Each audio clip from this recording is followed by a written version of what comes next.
Zaki Tchelegen, journaliste de l'agence France Presse. Monsieur le Président.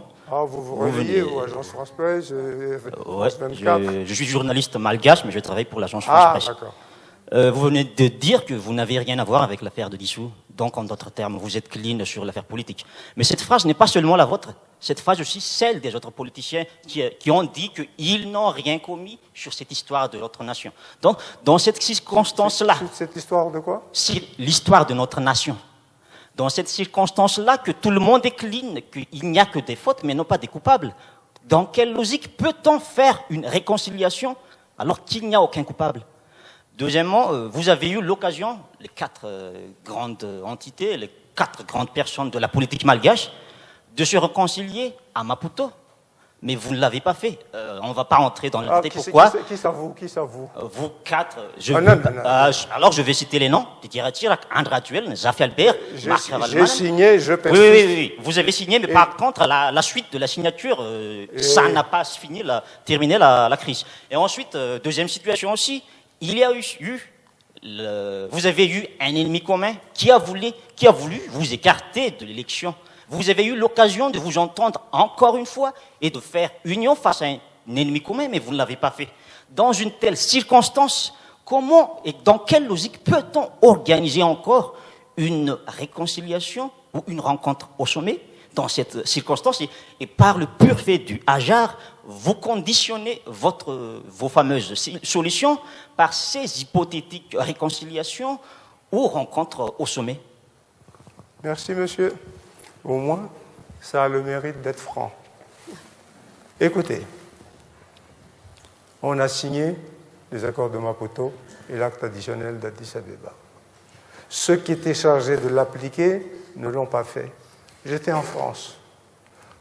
Vous savez, le gouvernement français a loué un Falcon 50 3 fois pour aller à Maputo, et 1 fois pour aller à Addis Abeba. Ensuite, un Boeing 787 à Johannesburg et un Airbus A380. Ça veut dire que je peux quand même apporter quelque chose. Ce n'est pas ma faute si ça n'a pas été appliqué. Si les gens qui peuvent sanctionner ceux qui ne respectent pas leur signature n'ont pas sanctionné ces gens-là. Je suis désolé, je n'ai pas le pouvoir de sanctionner ceux qui n'ont pas respecté leur signature. Il n'y a pas de coupable.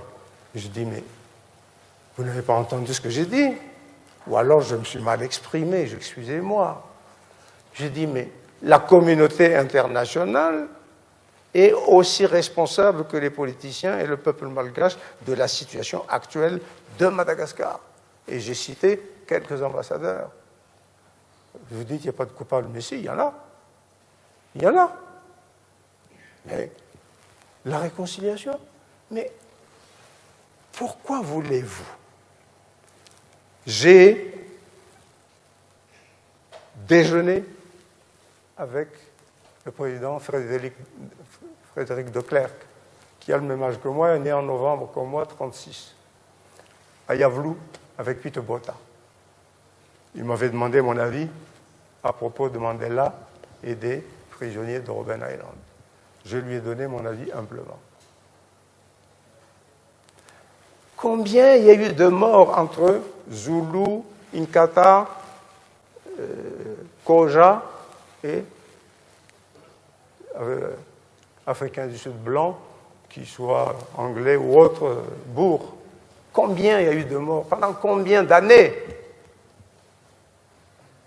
Mais ils ont fini par s'asseoir autour d'une table et trouver une solution. Et il m'a remercié, Frédéric de Klerk, pour ça. Et l'ANC me dit, thank you so much, Mr. President. Comment il n'y a pas eu 100 000 morts à Madagascar? C'est un problème d'ego entre 2 anciens maires de Tana. C'est un problème de litige électoral. C'est pour ça que je dis, les élections, ce n'est pas une fin en soi. Ça ne peut pas résoudre tous les problèmes.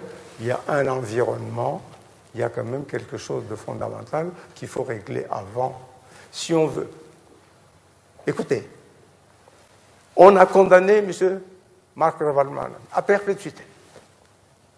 Je pose la question. Il y a une question qui se pose, je la pose. Où voulez-vous qu'il purge sa peine? À Alcatraz, à Fresnes ou à Robben Island? Parce qu'on n'ose pas le faire venir ici et l'envoyer à Tiafa ou à Tanmoura. Voilà la réalité et la vérité. À ce moment-là, vous n'allez pas me dire que c'est ma faute ou celle de Zaffelberg. Oh, on dit, ah oui, le général Ravalomanana, colonel à l'époque, donnez-moi 9 gendarmes, j'irai le chercher à Johannesburg. Les Africains du Sud ont dit, mais vous n'avez pas besoin de gendarmes, vous nous le dites, on vous l'envoie par le premier avion. C'est pas la peine de condamner quelqu'un. Mais il ne va quand même pas passer toute sa vie en prison aux États-Unis, au Canada, à Clairvaux ou à Robben Island. Mais je dis, mais il y a une solution. Entre Malgaches, il y a eu